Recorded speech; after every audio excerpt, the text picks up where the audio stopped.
बिस्मिल्लाहिर्रहमानिर्रहीम, अस्सलाम वालेकुम। मैं हूं विशाल शाकिर। आज हम बात करेंगे एडमिनिस्ट्रेशन ऑफ जस्टिस के बहुत एक इम्पोर्टेंट पहलू के ऊपर। जब बात आती है अदलिया की तो हर दूसरा बंदा यानी Tom Dick and Harry says के हमारी अदालतों का नंबर बहुत नीचे है, यहाँ पे इंसाफ नहीं मिलता। और जब इंसाफ की बारी आ रही होती तो ये समझते हैं कि हर दूसरा बंदा चूँकि क्विट हो जाता है तो अदालतें अपना काम ठीक तरीके से नहीं कर रही होती। बट इस पर एक सवाल पैदा होता है कि कन्विक्शन करना अदालतों का काम है या केस को प्रूफ करना प्रोसिक्यूशन का काम है। तो इसी टॉपिक को एक एलेबोरेटिव फॉर्म में और एक कन्वर्सेशन फॉर्म में डिस्कशन करेंगे मियाँ साहब के साथ। नाउ द पॉइंट इज़ कि मियाँ साहब के साथ इस टॉपिक पे आज वीडियो क्यों बन रही है।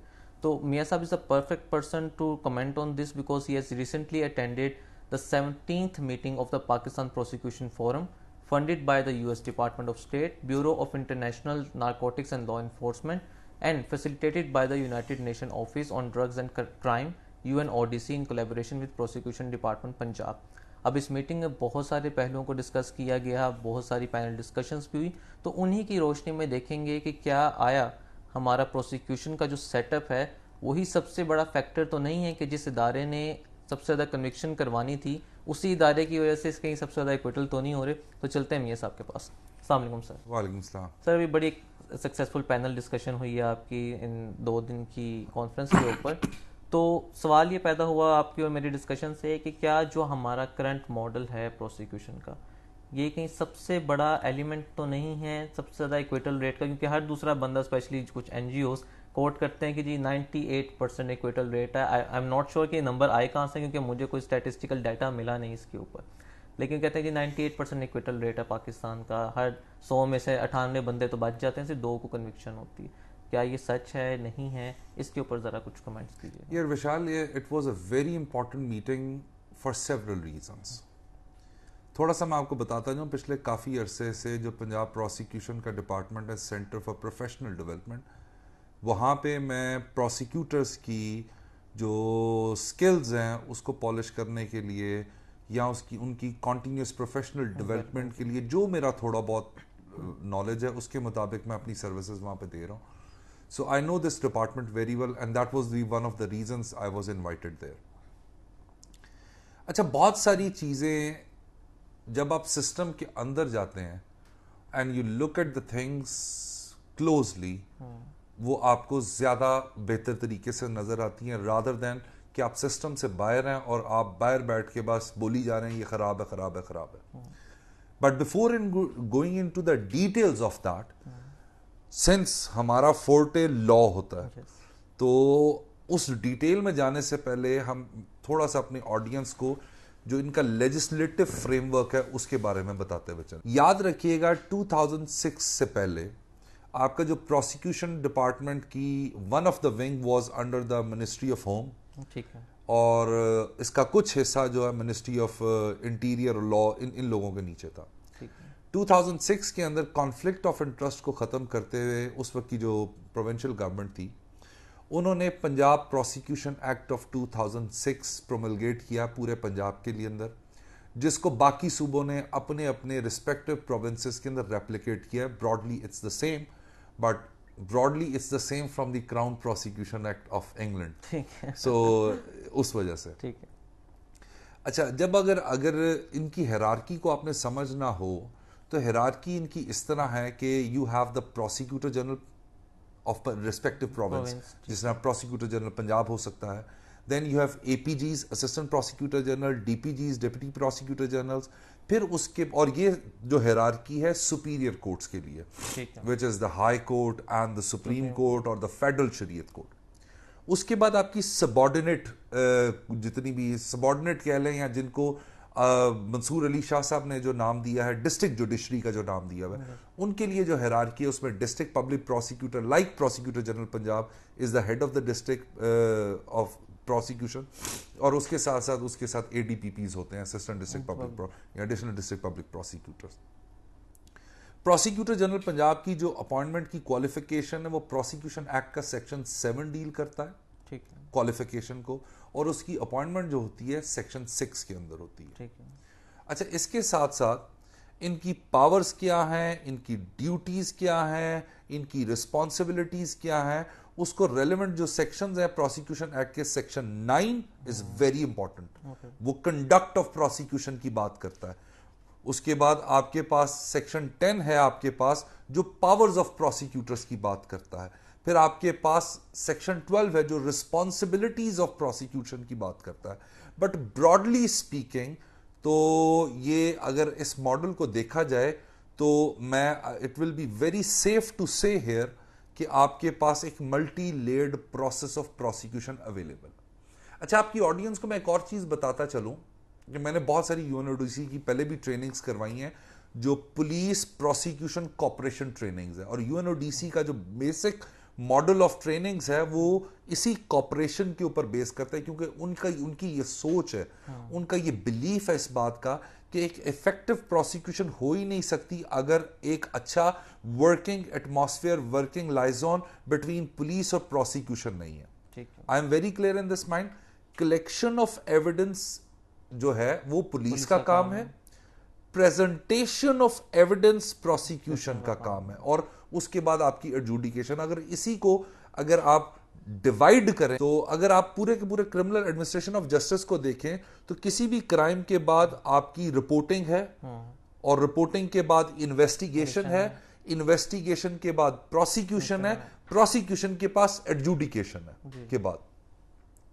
अच्छा, ये एक 3 लेयर्ड प्रोसेस है, और इसमें मैंने अभी एपलेट स्टेजेस ऐड नहीं की, जिसके अंदर आपकी अपील्स हैं और उसके बाद आपकी सुप्रीम कोर्ट की जो कॉन्स्टिट्यूशनल पिटीशन है, रेमेडीज अवेलेबल है, उनको ऐड नहीं किया। मैं सिर्फ यहीं तक रहता हूं।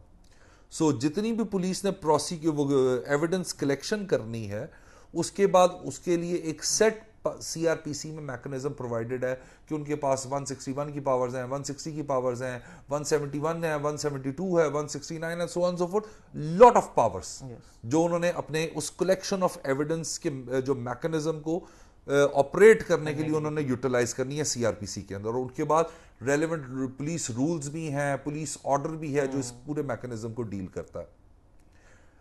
जब ये सारा कुछ काम हो जाता है तो ज़ाब्ता फौजदारी का section 173 comes into the operation.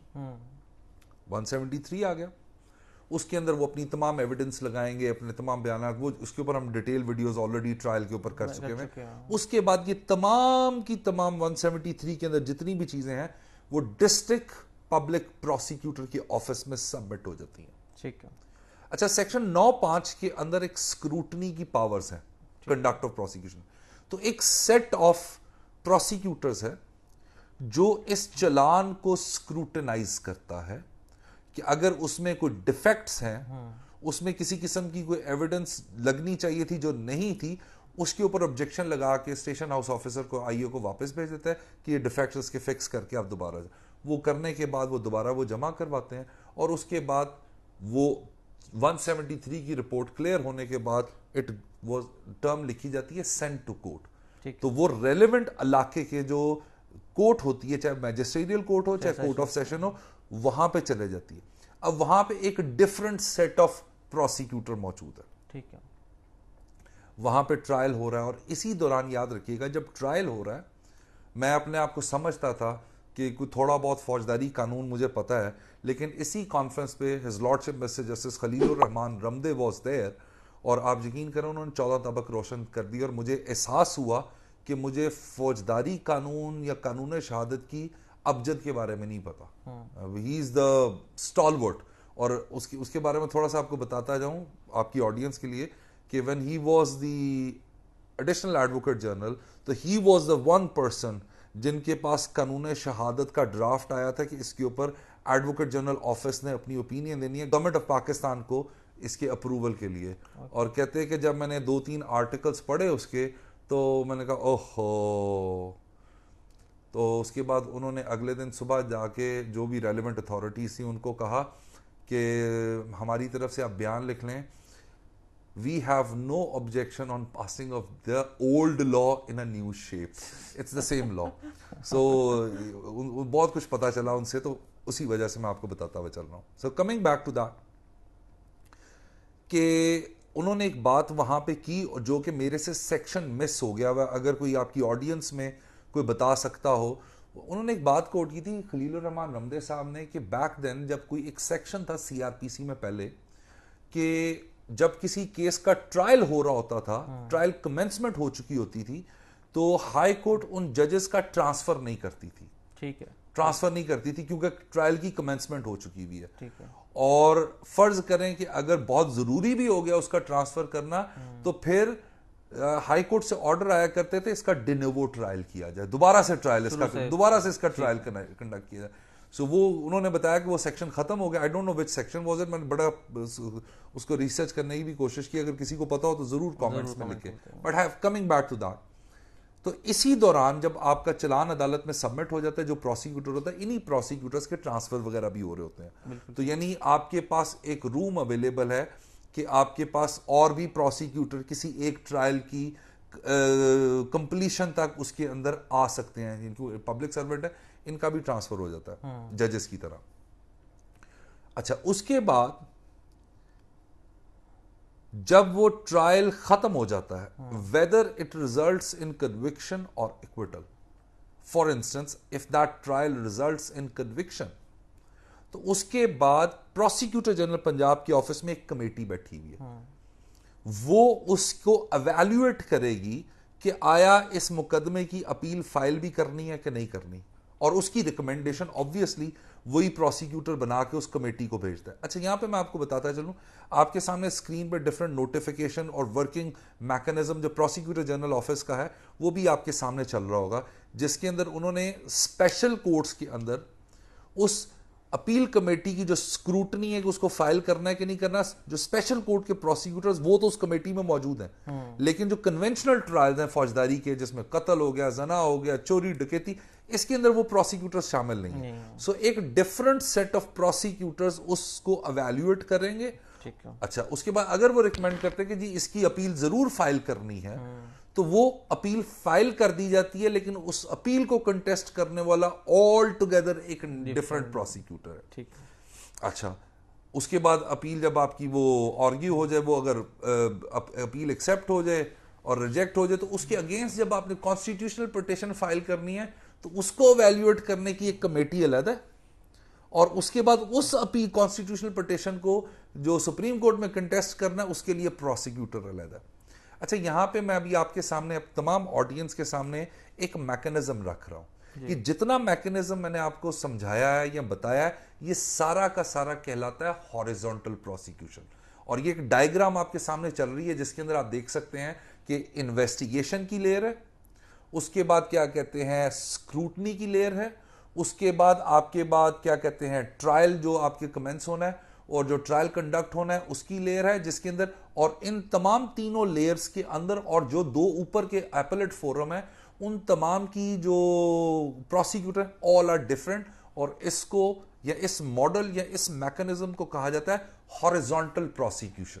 Horizontal prosecution. अच्छा, इस हॉरिजॉन्टल प्रोसिक्यूशन का जो सबसे बड़ा प्रॉब्लम है वो प्रॉब्लम ये है कि इस तमाम जो क्रिमिनल एडमिनिस्ट्रेशन ऑफ जस्टिस की डिफरेंट लेयर्स हैं, एक डिफरेंट सेट ऑफ प्रोसिक्यूटर्स आपके सामने आएंगे, और मोस्ट ऑफ द टाइम जिसने स्क्रूटनी की उस 173 की रिपोर्ट की, वो जरूरी नहीं कि वो उस ट्रायल को कंडक्ट करने वाला हो, और जो ट्रायल को कंडक्ट करने वाला प्रोसिक्यूटर है उसकी ओपिनियन स्क्रूटनी वाले से डिफरेंट हो सकती है। इसी तरह जब वो उधर से कन्विक्शन एक्विटल होगी और उसकी अपील फाइल करनी है, तो जो स्क्रूटनी करने वाला प्रोसिक्यूटर है वो ऑल टुगेदर डिफरेंट हो सकता है। फिर जो उसकी अपील आर्ग्यू करने वाला प्रोसिक्यूटर, तो इस सिस्टम के हॉरिजॉन्टल प्रोसिक्यूशन के दुनिया में बहुत सारे एक्सपेरिमेंटेशन हुई, तो दुनिया हॉरिजॉन्टल से वर्टिकल प्रोसिक्यूशन की तरफ शिफ्ट हुई। अच्छा, वर्टिकल प्रोसिक्यूशन क्या है? इसी डायग्राम को अगर आप सीधा कर दें तो आपके सामने ही हो जाएगा। वर्टिकल प्रोसिक्यूशन ये होता है कि फ्रॉम स्क्रूटनी ऑफ 173 की रिपोर्ट से लेके एपलेट कोर्ट तक की जितनी भी आर्ग्यूमेंट है वही प्रोसिक्यूटर करेगा जिसने उसकी स्क्रूटनी की है। अच्छा, इससे इसका फायदा क्या है? मेरे पास कोई स्टैटिस्टिकल डाटा नहीं है इस आर्ग्यूमेंट को सपोर्ट करने के लिए। हम लोग, मेरी पूरी टीम, विशाल और मेरी जो एसोसिएट की टीम है, हम इसके ऊपर एक रिसर्च आर्टिकल के ऊपर काम कर रहे हैं, तो हम इसके ऊपर डाटा कलेक्शन करने लगे हुए हैं कि हॉरिजॉन्टल वर्सेस वर्टिकल प्रोसिक्यूशन के ऊपर। तो वर्टिकल प्रोसिक्यूशन के अंदर वो जो प्रोसिक्यूटर होता है वो ज्यादा बेहतर तरीके से कनेक्ट कर सकता है उस केस के साथ जिसने स्क्रूटनी की, जिसने ट्रायल कंडक्ट किया, जिसने दोबारा उसकी स्क्रूटनी की और अपील स्टेज पे भी उसको आर्ग्यू किया। यहां पे एक आर्ग्यूमेंट ये भी आ सकता है कि आपके इस प्रोसिक्यूशन एक्ट में उन्होंने दो हिरार्की ऑफ प्रोसिक्यूटर्स के अंदर डिवाइड कर दिया। एक आपके पास सुपीरियर जुडिशरी के लिए हिरार्की ऑफ प्रोसिक्यूटर्स है और एक आपके पास जो सबऑर्डिनेट जुडिशरी है उसकी हिरार्की है, डिस्ट्रिक्ट पब्लिक प्रोसिक्यूटर और ऊपर डीपीजी एपीजीज हो गए। लेकिन मोस्ट ऑफ द डीपीजीज जो है वो नीचे भी काम कर रहे हैं, यानी डिस्ट्रिक्ट पब्लिक प्रोसिक्यूटर का जो रैंक होता है वो डीपीजी का रैंक होता है, सो वो उधर भी काम कर सकता है। ये आर्ग्यूमेंट आ सकता है कैपेसिटी इश्यूज है। अच्छा, कैपेसिटी इश्यूज के अंदर अगर देखा जाए तो कैपेसिटी को इनहैंस किया जा सकता है। वो कॉन्टिन्यूस प्रोफेशनल डेवलपमेंट के लिए जो centre for professional development of prosecutor of government of Punjab का जो काम करने लगा, they are doing excellent job. उनके स्टैटिस्टिक्स डाटा उठा के देखें, जितनी ग्रूमिंग, जितनी इन्वेस्टमेंट उस डिपार्टमेंट ने की है, and thanks again not to the government of Pakistan but to the donor agencies जिन्होंने उस इंस्टीट्यूशन के ऊपर इन्वेस्ट किया, और the best of the best lawyers from the market were hired to train them how to conduct the prosecution, and they are doing excellent job under the leadership of Mr. Jahangir and their team. तो इसी तरह जब आप vertical prosecution करते हैं तो आप ज्यादा बेहतर तरीके से कनेक्ट कर सकते हैं। अच्छा, यहां पे एक सवाल आ सकता है, वो ये सवाल आ सकता है या इसकी एक डाउन साइड है, और ये दुनिया में इस चीज को एवेल्युएट किया गया। इसकी एक डाउन साइड ये कि अगर कोई इनकॉम्पिटेंट प्रोसिक्यूटर है तो उसको इतनी लीवरेज और ऑप्शन क्यों दिया जाए कि he argues the case up till the superior courts. तो उसके लिए लॉ में ये हमेशा रूल्स के अंदर अमेंडमेंट करके, लॉ के अंदर अमेंडमेंट करके ये रूल्स बनाए जा सकते हैं जिसके तहत अगर ऐसा कोई सिनेरियो है, ऐसा कोई सर्कमस्टांसेस आए कि उन प्रोसिक्यूटर्स को चेंज भी किया जा सकता है अगर आपको इनकॉम्पिटेंसी का इशू हो। सो इस वजह से ये समझना बहुत जरूरी है कि हमारे यहां देखो, क्रिमिनल एडमिनिस्ट्रेशन ऑफ जस्टिस की जब आप बात करोगे, इसके मल्टीपल स्टेक होल्डर्स हैं, उस पर मैं इतनी बात कर चुका हूं स्टेक होल्डर्स के ऊपर, हम अपनी पिटिशंस के ऊपर भी और वो जितनी भी हमारे रिपोर्टेड जजमेंट्स भी हैं उसके अंदर भी हम बात करें स्टेक होल्डर्स कौन कौन से हैं, और इसमें अथॉरिटी फजल करीम साहब हैं जिन्होंने इसके ऊपर लिखा हुआ है। Prosecution is one of the stakeholders, not the only stakeholder. अगर आपका नंबर बहुत नीचे का है तो उसके अंदर it does not mean in prosecutors का कसूर है। मैं आपको एक एग्जांपल देता हूं। इस कॉन्फ्रेंस के अंदर prosecutor general Sindh, prosecutor general Balochistan, prosecutor Punjab Syed Farhad Ali Shah Sahab, उसके बाद इन तीनों सूबों के सेक्रेटरीज, उसके बाद prosecutors from the Khyber Pakhtunkhwa, ये सब के सब वहां पे मौजूद थे, एंड और इनके सेक्रेटरीज भी मौजूद थे जो ब्यूरोक्रेसीज होते हैं। विशाल, ट्रस्ट मी, हम लोग as a defence lawyer are very comfortable. आपने अच्छी फीस क्लाइंट से पकड़ी, एक ब्रीफ को अच्छे तरीके से तैयार किया, आपको अंदाजा भी नहीं है इन मिजरीज का जो इन प्रोसिक्यूटर्स की हैं। कैन यू इमेजिन कि इनका आज तक सर्विस स्ट्रक्चर ही नहीं है। यानी एक बंदा जो प्रोसिक्यूटर 17वें ग्रेड के अंदर इंडक्ट हुआ है through competitive exam, not that कि जी आपने कोई किसी political appointment, competitive exam, PPSC का एग्जाम आपने देना होता है, उसके बाद 3 साल का उनका प्रोबेशन पीरियड है, फिर उसके अंदर उनके डिपार्टमेंटल एग्जाम्स हैं। अच्छा, वो सब करने के बाद जब वो अपनी जॉब के ऊपर अदालतों में आता है, आप उससे करवा के ना डेटा एंट्री। अच्छा, डेटा एंट्री भी करते हैं? यस। आप जरा इन प्रोसिक्यूटर की मिजरीज तो जाके देखें। हर कोई इधर बंदा आर्ग्यूमेंट करने लग जाता है, जी ये इतने पैसे लेके फाइल इन्होंने पास करनी होती है, इतने पैसों में ये चालान पास करते हैं। You just go and check. Can you imagine हमारे फौजदारी ट्रायल में, ये जरा चेक कीजिएगा आप लोग स्टैटिस्टिक्स, डिफेंस काउंसिल के पास राइटली और रॉन्गली पुलिस फाइल मौजूद होती है और जुडिशियल फाइल मौजूद होती है, और इनकी दोनों की जो ट्रायल करते हैं उनको डायसेक्शन पता है। प्रोसिक्यूटर के पास क्या होता है? इनके पास बजट ही नहीं है प्रोसिक्यूशन की फाइल तैयार करने का। अच्छा। और you are asking and you are saying कि इफेक्टिव प्रोसिक्यूशन हो। इनके पास अपने दफ्तर मौजूद नहीं है, इनके पास अपने रिसोर्सेस कागज पेन खरीदने के नहीं है, और आप बात करते हैं जी इफेक्टिव प्रोसिक्यूशन। ऐसे इफेक्टिव प्रोसिक्यूशन, एक अच्छा ट्रायल का फौजदारी वकील क्यों महंगा बिकता है? क्योंकि उसके पास रिसोर्सेज है। ऐसे। और एक प्रोसिक्यूटर जो कि मैं आपको बताऊं, मैं इन लोगों की ट्रेनिंग करता हूं, हम लोग ऑनेस्टली आपको बताऊं, स्किल वाइज और जितना मल्टीफेरियस काम इनके पास आता है, इनसे कमाल का कोई फौजदारी वकील नहीं हो सकता। बिल्कुल ऐसे। रिसोर्सेज ही नहीं है। आप जरा कैंट कोर्ट के अंदर जाएं, एक कमरे के अंदर 26 प्रोसिक्यूटर बैठे हुए। बिल्कुल ऐसे ही। प्रोसिक्यूटर जनरल बलूचिस्तान कहता है कि हमें सिक्योरिटी के इश्यूज हैं, हमें वहां पे टेररिज्म के इश्यूज हैं, हम किसी केस की इफेक्टिव प्रोसिक्यूशन करें, हमारे पास रिसोर्सेज भी अवेलेबल नहीं है अपने प्रोसिक्यूटर को बचाने के लिए। प्रोसिक्यूटर सिंध, आप प्रोसिक्यूटर जनरल सिंध आपके पास बात करता है कि हमारे पास, आप देखें तो जाकर देखें कि हम लोग किस किस्म के इश्यूज फेस कर रहे हैं। How can you expect effective prosecution? To be very honest, इनके सेक्रेटरी प्रोसिक्यूशन का देख लें, वो उस बेचारे के पास अपना office, he is a very good officer, doctor Usman Anwar, he is a very good officer, और उसने ये जो पूरी की पूरी कॉन्फ्रेंस कराई है, trust me, is a bureaucrat, और he was there through and through.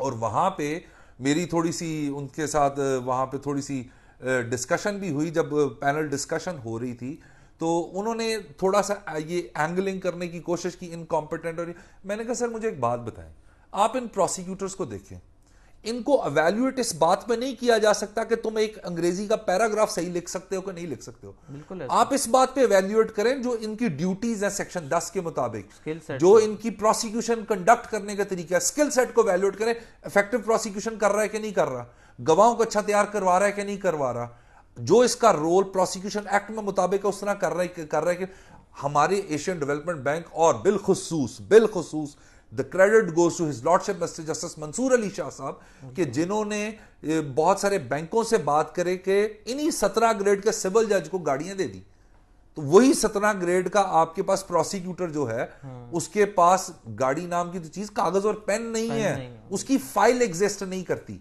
और अनफॉर्चुनेटली अभी तक इस पर कोई काम भी नहीं हुआ। मुझे पता है, अब ये उसी कॉन्फ्रेंस में पता चला कि सैयद फरहाद अली शाह साहब इज वर्किंग ऑन दिस, कि हमारी प्रोसिक्यूशन की अपनी फाइल होनी चाहिए, उसके लिए बजट एलोकेशन होनी चाहिए। मतलब अलमिया ही है, बगैर फाइल के मुझे बताओ ना, प्रोसिक्यूटर के पास क्या चीज होती है? मैंने जहां तक देखा वो पुलिस की फाइल होती है। यस, वो नायब कोर्ट को जब वो फाइल जमा रिकॉर्ड लेके आता है, वो नायब कोर्ट के पास उसी के ऊपर, वो प्रोसिक्यूशन की फाइल ही नहीं है। मतलब फिर आप बात करें कि जी इफेक्टिव प्रोसिक्यूशन नहीं है। देयर इज, मेरे पास इस वक्त डाटा सपोर्ट करने के लिए नहीं है, और मैं वहां पे बैठा था, यूएनओडीसी के एक ऑफिसर थे जिया हाशमी साहब, उन्होंने बड़ी खूबसूरत, उन्होंने कहा यार तुम बड़े यानी वेमेंटली ये आर्ग्यू कर रहे हो कि हॉरिजॉन्टल से वर्टिकल पे इसको लेके जाए, डाटा कहां है, क्वांटिफाई करो अपनी बात को। एंड ही वाज राइट, कि जब मैंने इनकी वेबसाइट्स को देखा तो डाटा ही कोई अवेलेबल नहीं है। आई सपोज कि उनके, जिस तरह आप बता रहे हैं इंफ्रास्ट्रक्चर, अगर किसी के पास फाइल का बजट एलोकेशन नहीं है, तो डाटा स्टैटिस्टिकली उसको अरेंज करना, केपीआईज को मैनेज करना, वो तो मजीद डिफिकल्ट हो जाएगा।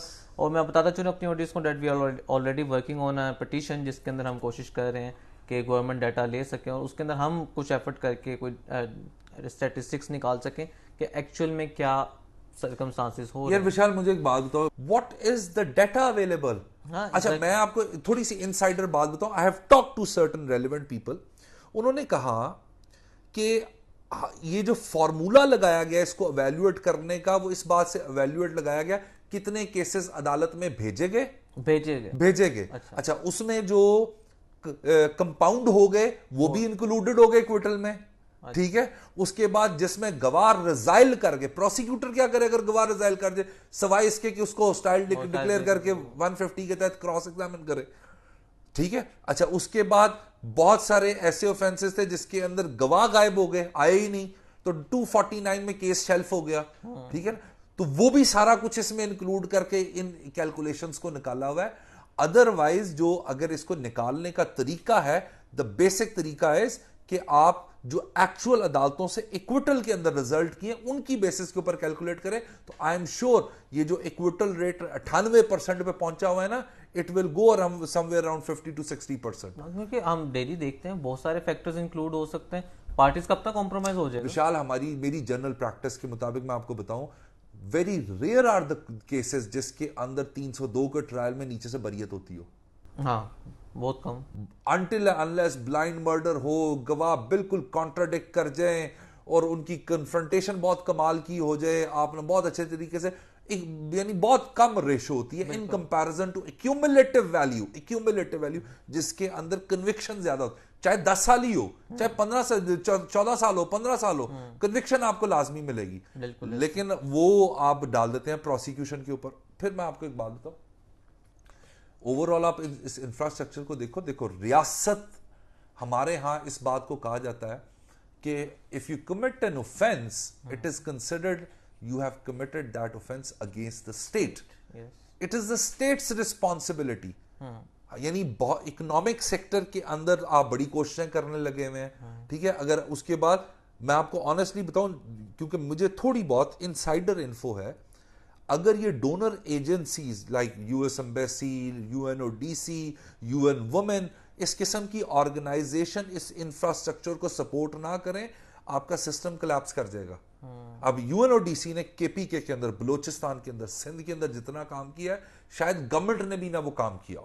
Now this is something which is appreciable, rather than we start finding किस वजह से किया, क्यों किया, किस लिए किया।